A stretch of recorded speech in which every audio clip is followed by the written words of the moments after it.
Welcome to Luca is a Billionaire, where the only thing I invest in is your answers. You start by preparing the environment and acting immediately.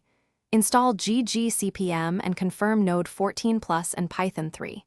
8 are present. This avoids runtime errors. Once done, retrieve your API key and store it in /GGCPM/config. JSON with restrictive permissions so only you can read it.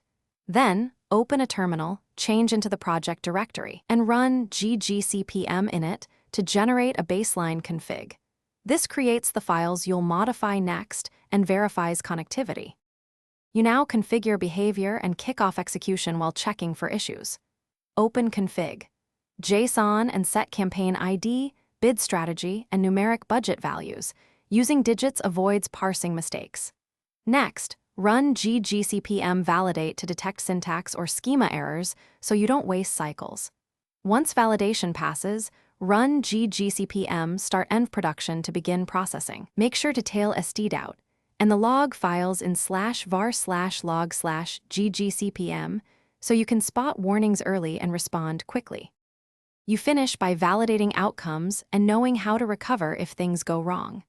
After the run completes, confirm delivery metrics, impressions, clicks, conversions, and export a CSV for deeper analysis. If performance lags, make quick adjustments. Change bid by a percentage or pause underperforming placements, then redeploy. To apply config changes cleanly, run GGCPM restart and check GGCPM status to ensure all processes are healthy.